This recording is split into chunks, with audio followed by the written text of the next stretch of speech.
Hello everyone. Today we will discuss chapter 3, that is accounting principle. In this month there will be your UT of 3 chapters. First chapter is accounting terms, second is accounting principles and third one is accounting standard and IFRS.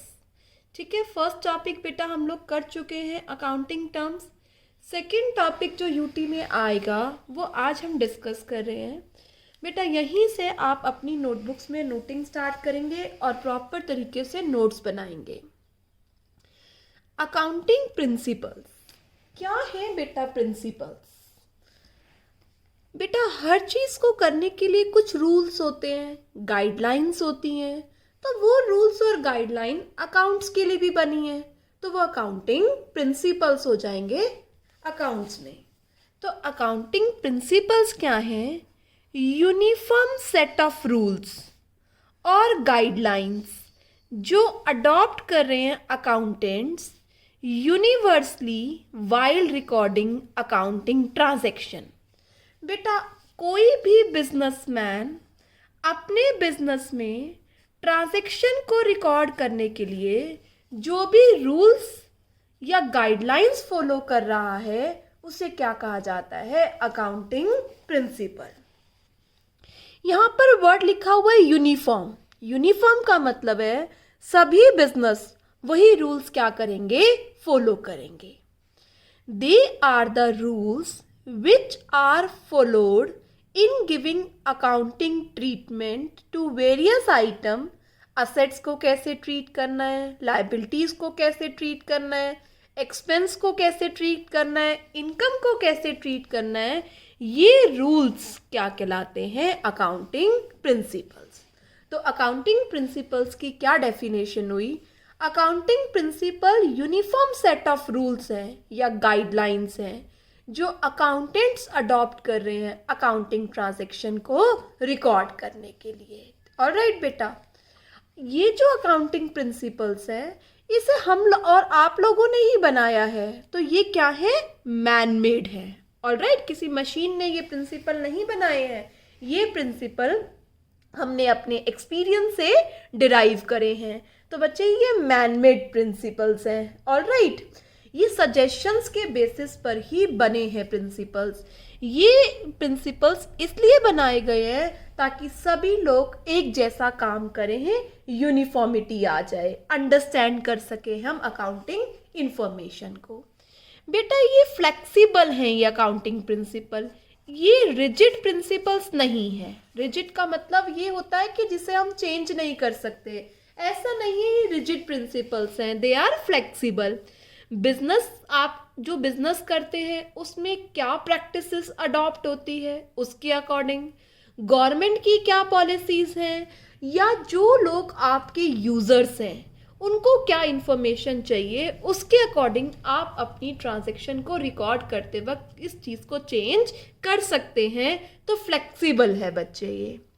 और ये जो accounting principle हैं ये generally accepted है. बेटा जो ये principles यहाँ पर बनाए गए हैं सभी लोग इसी को क्या करते हैं? एक्सेप्ट करते हैं और अपनी अकाउंटिंग ट्रांजैक्शन को रिकॉर्ड करते हैं. ऑलराइट बेटा, ये जनरली एक्सेप्टेड इसलिए है ताकि बच्चे रेलिवेंस रहे कि आप अपनी जो भी इंफॉर्मेशन है वो यूज़फुल पार्टीज़ को कैसे कम्युनिकेट कर रहे हैं, फिजिबल रहेंगे. ऑलराइट बेटा, तो ये अकाउंटिंग प्रिंसिपल्स सभी लोग अडॉप्ट कर रहे हैं, इसीलिए ये जनरली एक्सेप्टेड अकाउंटिंग प्रिंसिपल्स हैं. अकाउंटिंग प्रिंसिपल्स को यहाँ हमने 2 पार्ट्स में डिवाइड किया है. एक होता है अकाउंटिंग कंसेप्ट्स और एक होती है अकाउंटिंग कन्वेंशंस. क्या डिफरेंस होता है अकाउंटिंग कंसेप्ट्स और कन्वेंशंस में अभी हम देखते हैं, पर ये अकाउंटिंग प्रिंसिपल्स के ही 2 पार्ट हैं.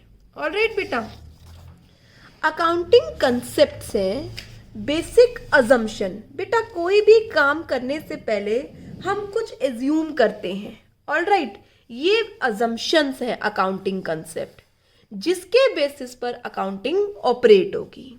ये हमें गाइड करते हैं कि किस तरीके से ट्रांजैक्शन को रिकॉर्ड करना है और किस तरीके से फाइनेंशियल स्टेटमेंट को प्रिपेयर करना है।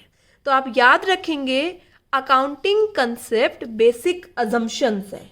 ऑलराइट बेटा, वो अजम्पशंस जो हमें गाइड कर रही हैं किस तरीके से फाइनेंशियल स्टेटमेंट को हमें प्रिपेयर करना है। ऑलराइट, तो accounting concepts are accounting assumptions. तो मैं यहाँ लिख सकती हूँ अकाउंटिंग कंसेप्ट्स का मतलब क्या है बेटा, अजम्पशंस।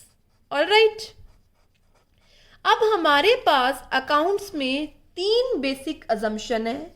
अभी हम इनका नेम रीड कर लेते हैं, थोड़ी देर में मैं आपको तीनों अजम्पशन डिटेल में समझाती हूँ। रीड करो बेटा, कौन से 3 अकाउंटिंग कंसेप्ट या अकाउंटिंग अजम्पशन है। Going concern assumption, consistency assumption, accrual assumption. अभी मैं 1 बाय 1 कर आपको तीनों अजम्पशन डिटेल में समझाऊंगी। Now what is accounting convention. बेटा कन्वेंशन का मतलब है ट्रेडिशन। क्या ट्रेडिशन चल रहा है आपके बिजनेस में, ठीक है।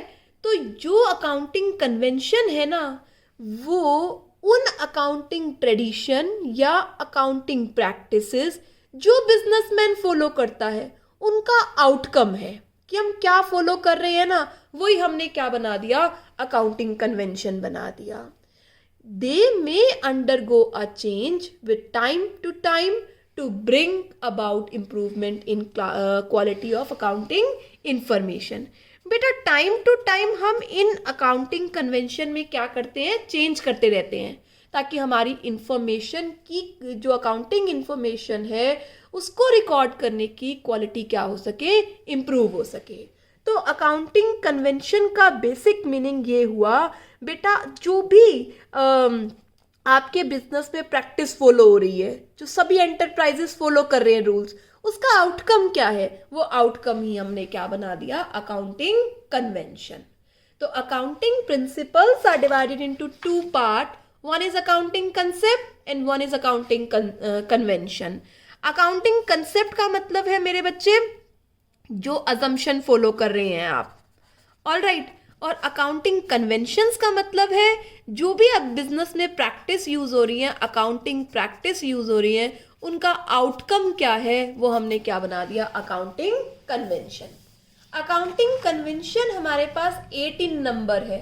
Business entity concept, money measurement, accounting period concept, cost concept, objectivity concept, dual aspect concept, revenue recognition concept, matching concept. इसको भी बेटा हम 1 बाय 1 कर सीखेंगे। मतलब 3A और 8A, 3 + 8 दैट इज 11 प्रिंसिपल्स हमें सीखने हैं, जिसमें 3 अजम्पशन है और 8 कन्वेंशंस हैं। ऑलराइट बेटा, तो एक एक कर हम पहले अजम्पशन समझते हैं। मैं अजम्पशन की स्लाइड मैंने बनाई है। अकाउंटिंग कंसेप्ट बोल सकते हैं या बेटा इन्हें क्या बोल सकते हैं, अकाउंटिंग अजम्पशन। सबसे पहली अजम्पशन आती है गोइंग कंसर्न अजम्पशन। ध्यान से सुनो, गोइंग कंसर्न अजम्पशन क्या कहती है। बेटा जो भी आप बिजनेस कर रहे हैं, हम ये मान के चलते हैं वो बिजनेस लंबे टाइम तक आप कंटिन्यू करेंगे। बेटा आज आपने कोई भी बिजनेस किया तो आपकी ये इंटेंशन नहीं होती ना कि मैं ये बिजनेस अगले साल बंद कर दूंगा। आप किस इंटेंशन से बिजनेस स्टार्ट करते हैं कि ये बिजनेस लॉन्गिटिविटी तक चलेगा, है ना बेटा, business will continue for a long period of time. तो गोइंग कंसर्न अजम्पशन कहती है it is assumed that business shall continue to exist for long period in future। जो आप बिजनेस कर रहे हैं वो लंबे समय तक चलेगा। बेटा कोई भी बिजनेसमैन बिजनेस करता है कभी भी इस पॉइंट ऑफ व्यू से नहीं करता कि अगले साल या थोड़े दिन में मैं ये बिजनेस बंद कर दूंगा। उसकी इंटेंशन ये होती है कि वो बिजनेस लंबे टाइम तक क्या होगा, चलेगा। वो नियर फ्यूचर में बिजनेस को डिसॉल्व नहीं कर देता। तो कोई भी ट्रांजैक्शन हमें रिकॉर्ड करनी है तो हमें ये कॉन्सेप्ट फॉलो करना होता है कि जो बिजनेसमैन है, जिस तरीके का भी वो बिजनेस कर रहा है, वो लंबे टाइम तक चलेगा, नियर फ्यूचर में वो बंद नहीं हो जाएगा। और इस अजम्पशन के बेसिस पर ही बेटा हमने असेट्स को दो पार्ट्स में क्लासिफाई किया, current assets and non current assets. अब नॉन करंट असेट्स क्या है? Which will give benefit for a longer period of time. जब बिजनेस ही अगले साल बंद हो जाएगा तो लॉन्गर पीरियड का क्या मतलब है? कुछ रेलिवेंस नहीं है, सारे करंट असेट्स होते, बट हमें पता है बिजनेस कंटिन्यू होगा लॉन्ग पीरियड में। इसी के बेसिस पर ये क्लासिफिकेशन हुआ है current assets and non current assets. Current assets जो 1 ईयर में कैश में रियलाइज हो जाए, और नॉन करंट असेट्स जो लॉन्ग पीरियड तक के लिए बेनिफिट दे, क्योंकि हमारा बिजनेस कंटिन्यू हो रहा है for long period in the future. इसी के बेसिस पर लायबिलिटीज को ब्रेक किया। कैसे बेटा? Current liabilities and non current liability. Current liability सिर्फ 1 ईयर में पे करना है। अगर अगले साल कोई बिजनेस बंद कर दे तो कोई भी बैंक उसे लोन नहीं देगा। बैंक को भी पता है कि वो बिजनेस लॉन्ग पीरियड तक चलेगा, इसीलिए नॉन करंट लायबिलिटी भी अराइज हुई। ऑलराइट बेटा, इसीलिए हम प्रीपेड एक्सपेंसेस को भी रिकॉग्नाइज करते हैं। प्रीपेड एक्सपेंसेस को हम असेट क्यों दिखाते हैं? क्योंकि उसका बेनिफिट हम नेक्स्ट ईयर में ले लेंगे। अगर नेक्स्ट ईयर में बिजनेस कोई बंद करना है तो बेनिफिट नेक्स्ट ईयर में कैसे लोगे? तो प्रीपेड तो कुछ होगा भी नहीं। नहीं बेटा, ये सब चीजें गोइंग कंसर्न अजम्पशन के बेसिस पर ही डेवलप हुई हैं। तो गोइंग कंसर्न अजम्पशन क्या कहता है? According to this assumption it is assumed, क्योंकि अजम्पशन है, मान लेंगे हम ऐसा कि बिजनेस शेल इंटेंशन या continue to exist for long period in the future. It is assumed that the enterprise has neither the intention nor the necessity of liquidation. कोई उसकी जरूरत नहीं है अपने बिजनेस को वाइंड अप करने की। तो business will continue for long period in future. On the basis of this assumption, assets are classified as current and non-current. Liabilities are classified as current liability, non-current liability. Prepaid expenses are recognized as asset since the benefit of such expense will be received in future. अगर future में business ही बंद हो रहा है तो बच्चे future की बात ही नहीं होनी चाहिए ना। बट नहीं, ये अजम्पशन होती है कि जो बिजनेस आप कर रहे हैं वो लॉन्गर पीरियड ऑफ टाइम तक चलेगा। नेक्स्ट आता है अजम्पशन कंसिस्टेंसी। कंसिस्टेंसी मतलब होता है बच्चे सेम। जो आपने एक अकाउंटिंग पीरियड में फॉलो किया वही आपको आने वाले सालों तक फॉलो करना चाहिए। कोई भी प्रैक्टिस जो आपने 1 ईयर तक फॉलो किया उसे नंबर ऑफ ईयर तक आपको फॉलो करना चाहिए। ये कहलाता है कंसिस्टेंसी होना चाहिए। ये नहीं इस साल तो कुछ प्रैक्टिस और अडॉप्ट कर ली, नेक्स्ट ईयर कुछ और अडॉप्ट कर ली, नेक्स्ट ईयर कुछ और अडॉप्ट कर ली, तो बेटा कंपेयर कैसे करोगे हर साल के रिजल्ट्स को? तो आपको कंसिस्टेंसी रखनी पड़ेगी अपने अकाउंटिंग इंफॉर्मेशन को रिकॉर्ड करते समय।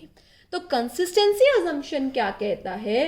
अकाउंटिंग प्रैक्टिसेस, जो भी आपने प्रैक्टिस, कुछ भी चीज जो आपने एक बार सिलेक्ट कर ली है या एक बार अडॉप्ट करी है, उसे आप कंसिस्टेंटली अप्लाइड करते जाइए ईयर आफ्टर ईयर।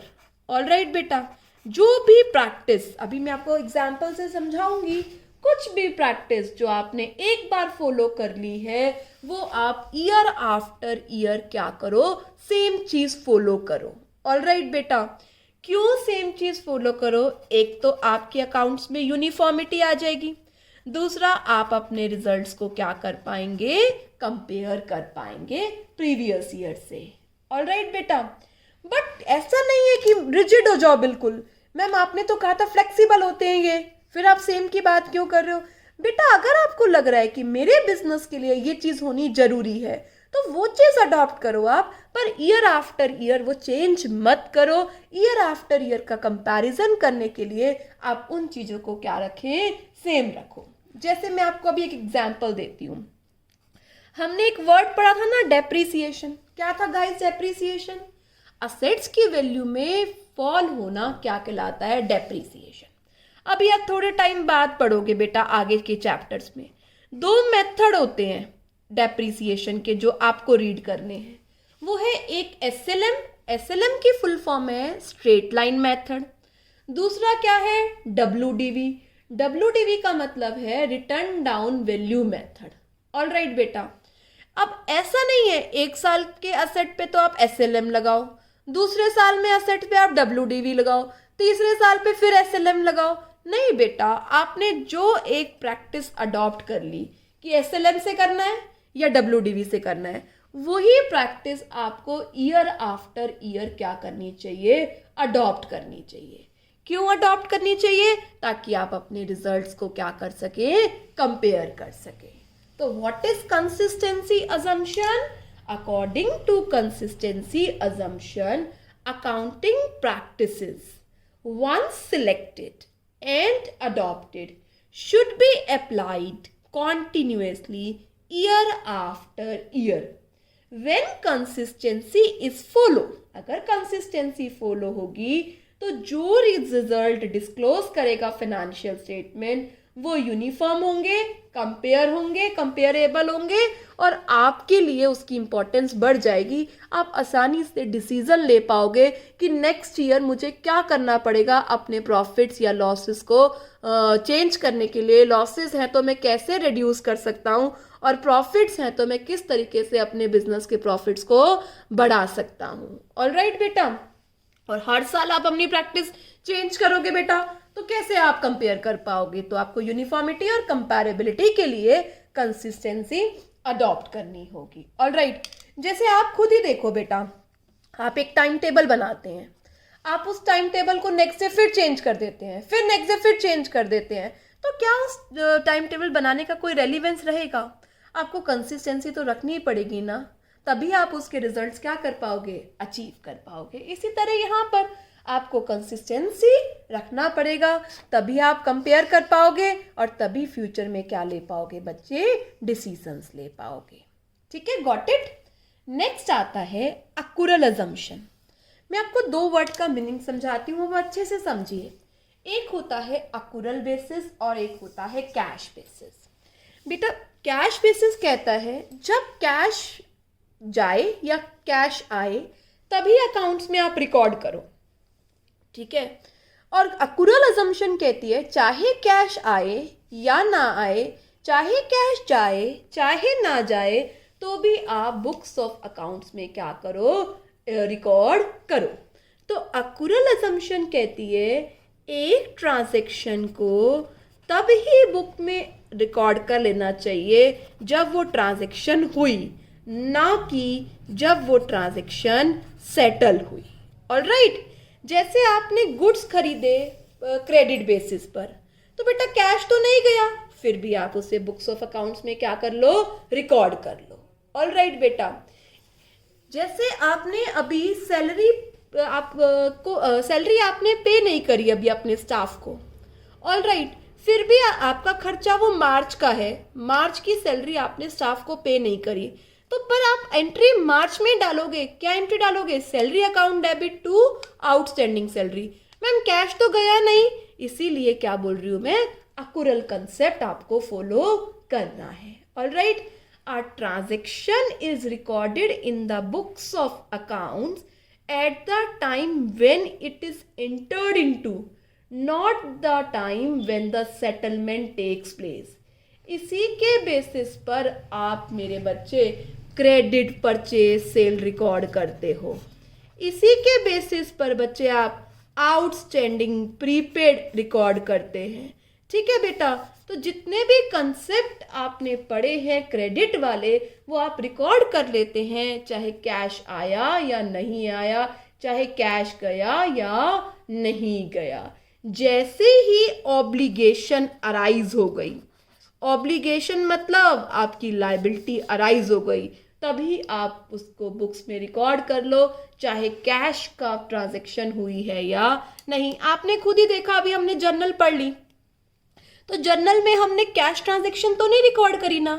जर्नल में तो हमने क्रेडिट ट्रांजेक्शन्स भी रिकॉर्ड करी हैं, आउटस्टैंडिंग ट्रांजेक्शन भी रिकॉर्ड करी हैं। किसके बेसिस पर करी हैं? अक्रूरल बेसिस पर। ऑलराइट बेटा, तो वहां से आपको ये बात अच्छे से समझ आ जानी चाहिए कि मैम सिर्फ कैश की ट्रांजेक्शन नहीं। अब आपने 1 मार्च को अजय से गुड्स परचेज करे हैं और 7 मार्च को उसकी पेमेंट करी है। क्या आपने 1 मार्च की एंट्री नहीं करी? आपने सीधा 7 मार्च की एंट्री करी है जिस दिन सेटलमेंट हुआ है। एब्सोल्युटली नो, आपने 1 मार्च को उसे क्रेडिट परचेस मान के अपनी बुक्स में रिकॉर्ड किया और 7 मार्च को फिर से रिकॉर्ड किया जब उसकी पेमेंट हुई है। ऑलराइट, तो जरूरी नहीं है कैश आया या गया तभी रिकॉर्ड होना है। ठीक है, आप अक्रूरल बेसिस पर भी अकाउंट्स बनाते हैं और अक्रूरल बेसिस में कहता है कि कैश रिसीव हुआ या नहीं हुआ, या कैश पे हुआ या नहीं हुआ, तो भी आपको बुक्स ऑफ अकाउंट्स में रिकॉर्ड करनी है जिस दिन वो ट्रांजैक्शन एंटर हुई है। ऑलराइट, तो let us recapitulate our 3 assumption going concern. Business will go on forever, ठीक है, लॉन्ग पीरियड के लिए। कंसिस्टेंसी, जो प्रैक्टिसेस अडॉप्ट की हैं वो आप अप्लाई करेंगे सिमिलर वे में ईयर आफ्टर ईयर। अक्रूरल, चाहे वो ट्रांजैक्शन में सेटलमेंट हुआ है या नहीं, जिस दिन वो ट्रांजैक्शन एंटर हुई है उस दिन आपको बुक्स ऑफ अकाउंट्स में रिकॉर्ड करनी है। Hope you understand this concepts. Alright, तीनों अजम्पशन आपको समझ में आ गई होंगी। अब हम शुरू करते हैं अकाउंटिंग कन्वेंशन। आज हम 3 अकाउंटिंग कन्वेंशन करेंगे और बेटा अकाउंटिंग कन्वेंशन कितनी है? 8। सबसे पहले आती है बिजनेस एंटिटी प्रिंसिपल बोल सकते हैं, बिजनेस एंटिटी कन्वेंशन बोल सकते हैं। मोस्ट इंपॉर्टेंट है बेटा, आप ये प्रिंसिपल्स आपको इस एज इट इज फॉर्म में एग्जाम में पूछे जाते हैं। बेटा ये प्रिंसिपल हमने डिस्कस भी किया था, अभी आपको याद भी होगा कि दुकानदार और दुकान दोनों क्या है? सेपरेट एंटिटी है। ये क्या है? आपकी दुकान है। ये कौन है? दुकानदार। तो दुकान और दुकानदार दोनों क्या है? सेपरेट एंटिटी हैं। जो भी ट्रांजैक्शन रिकॉर्ड होती है वो दुकान के पॉइंट ऑफ व्यू से, दुकानदार के पॉइंट ऑफ व्यू से नहीं। ऑलराइट, तो what is business entity principle? Business entity principle says business is separate unit from its owner. Owner और बिजनेस दोनों क्या है? सेपरेट यूनिट है। All the transactions are recorded from business point of view, not from the point of view of owner. ठीक है बेटा, कभी भी किसके पॉइंट ऑफ व्यू से रिकॉर्ड करनी है? बिजनेस के पॉइंट ऑफ व्यू से। ऑनर भी ना बिजनेस के लिए क्रेडिटर है, इसने बिजनेस को पैसा दिया है, इसीलिए इसकी कैपिटल को बिजनेस क्या दिखा देता है? क्रेडिट, कि भाई मुझे ये पैसा ऑनर को वापस करना है। ठीक है, तो ऑनर और बिजनेसमैन, आप कहोगे मैम मेरी ही दुकान है, बिल्कुल बेटा, पर ये अकाउंटिंग प्रिंसिपल्स हैं जो हमें फॉलो करने पड़ते हैं, क्योंकि इसी के बेसिस पर रिकॉर्ड होती हैं अकाउंटिंग इंफॉर्मेशन जर्नल एंट्री की फॉर्म में। क्या मेरे बच्चे? बिजनेस है और आप हो, दोनों क्या हैं? अलग अलग चीजें हैं। जो भी काम रिकॉर्ड होगा, जो भी चीजें होंगी वो बिजनेस के पॉइंट ऑफ व्यू से होंगी, आपके पॉइंट ऑफ व्यू से नहीं। आप ऑनर है पर बिजनेस के लिए आप क्रेडिटर है, आपने बिजनेस को पैसा दिया हुआ है, तो कैपिटल इसलिए आपकी क्या दिखाता है? Business liability. इसीलिए मेरे बच्चे जब आप बिजनेस से पैसा या गुड्स विड्रॉ करते हैं तो वो किस में जाता है? सेपरेट अकाउंट ड्रॉइंग्स में। ऑलराइट, और जब आप गुड्स बिजनेस के लिए यूज कर रहे हैं वहां पर आपको ड्रॉइंग्स अकाउंट्स यूज नहीं करना, वो बिजनेस का क्या हो जाता है? एक्सपेंस हो जाता है। पर वही गुड्स अगर आप अपने बिजनेस के लिए यूज कर रहे हैं तो वो क्या बना देता है? आपकी ड्रॉइंग्स बना देता है। ऑलराइट, इसी के बेसिस पर जो कैपिटल पर बिजनेस इंटरेस्ट पे करता है, अगर दोनों सेम होते तो वो क्यों इंटरेस्ट पे करता? पर पे करता है ना, दोनों को अलग अलग मानते हैं इसलिए। तो जो कैपिटल प्रोप्राइटर ने लगाई है, बिजनेस उसको इंटरेस्ट देता है, तो बिजनेस के लिए ये क्या है? एक्सपेंस है। इसी तरह जो ड्राइंग्स आपने निकाला, बिजनेस आपसे क्या लेता है, उस पर इंटरेस्ट लेता है, तो बिजनेस के पॉइंट ऑफ व्यू से क्या है, वो इनकम है। ऑलराइट बच्चे, तो all transactions are recorded from business point of view, not from the point of view of owner. ये इसलिए किया हुआ है ताकि आप फेयरिटी से काम कर सके, बिजनेस का प्रॉफिट और लॉस जो निकले वो बिल्कुल करेक्ट हो और फ्यूचर में आप उसके बेसिस पर क्या ले सकें, डिसीजन। तो ऑलराइट, आपको फर्स्ट प्रिंसिपल अंडरस्टैंड हो गया। Business entity principle says business and owner both are separate entity. All the transactions are recorded from business point of view, not from the point of view of owner. All right, that's why business में जो proprietor capital दिखाता है वो पे करनी है business को, इसलिए credit दिखाते हैं। अगर कोई goods proprietor यूज कर रहा है तो उसे separate account drawings में दिखाते हैं, पर वही गुड्स बिजनेस में यूज हो रहे हैं तो उसे एक्सपेंस दिखाया जाता है। इसी के बेसिस पर आईओसी को एक्सपेंस मानता है बिजनेस और आईओडी को इनकम ट्रीट करता है बिजनेस। नेक्स्ट प्रिंसिपल आता है या कन्वेंशन आता है मनी मेजरमेंट। ये भी आपने पढ़ा है ना बच्चे। सिर्फ वो ही ट्रांजैक्शन और इवेंट्स बुक्स ऑफ अकाउंट्स में रिकॉर्ड हो सकती हैं जिसे हम क्या कर सकते हैं, मनी में मेजर कर सकते हैं। बेटा आपके बिजनेस में 20 चेयर्स हैं, 5 टन्स आपके पास रॉ मटेरियल है, 3 मशीन्स हैं, तो ये इंफॉर्मेशन आपके लिए कुछ भी यूजफुल नहीं है क्योंकि आप इस इंफॉर्मेशन को बुक्स में रिकॉर्ड नहीं कर सकते जब तक कि इसे मनी में मेजर नहीं करते। तो लेट अस सपोज 20 चेयर 6000 की है, 5 टन्स रॉ मटेरियल 10,000 के लिए है और मशीन बेटा 60,000 की है। अब इसकी रेलिवेंस बढ़ गई, अब आपने इसे एक कॉमन यूनिट में मेजर कर लिया, अब आप इसे बुक्स ऑफ अकाउंट्स में रिकॉर्ड कर सकते हैं। तो what does money measurement principle says?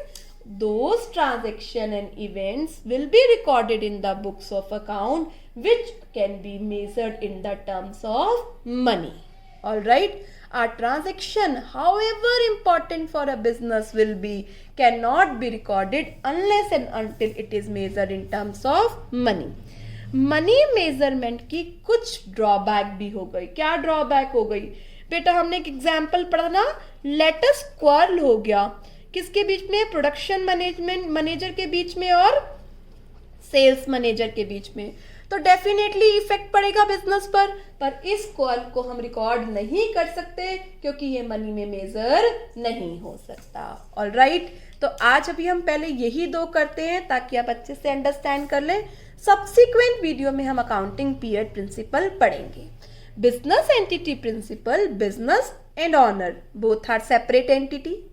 All the transactions are recorded from business point of view, not from the point of view of owner. All right. Money measurement principle says all transaction and events will be recorded in books of account जब वो money में क्या होंगी, major. Ma'am ये quantity है, इसकी value होनी चाहिए। 20 चेयर्स है हमारे पास, 5 टन्स ऑफ रॉ मटेरियल है, हमारे पास 3 मशीन्स हैं। It's can not be recorded on books of account जब तक आप इसकी मनी की वैल्यू ना निकाल लें। ड्रॉबैक क्या है? कॉल हो रहा है किसी के भी बीच में तो बिजनेस में इफेक्ट आएगा, but this transaction can not be recorded because it can not be measured in terms of money. बेटा आपको क्या करना है अब?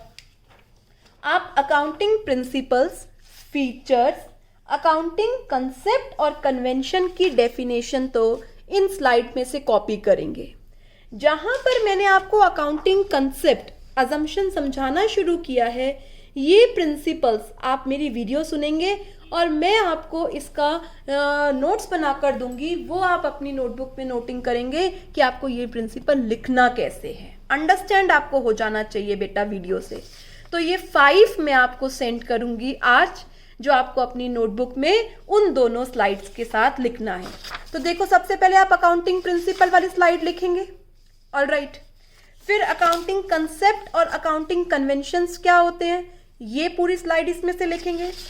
फिर ये स्लाइड मैं आपको सेंड करूंगी, अकाउंटिंग कंसेप्ट फिर आप कॉपी करेंगे, और अकाउंटिंग कन्वेंशंस में आपको सेंड करूंगी, फिर आप बेटा इसे अपनी फेयर नोटबुक में कॉपी करेंगे और साथ में मुझे डाउट सेंड कर देंगे कौन सी कन्वेंशन या कौन सा कंसेप्ट आपको समझ में नहीं आया। ऑलराइट स्टूडेंट, ये आपका यूटी का पार्ट है, बहुत अच्छे से करेंगे आप, कोई भी एक्सक्यूज आपसे सुना नहीं जाएगा। Alright student, do hard work, goodbye, stay home, stay safe.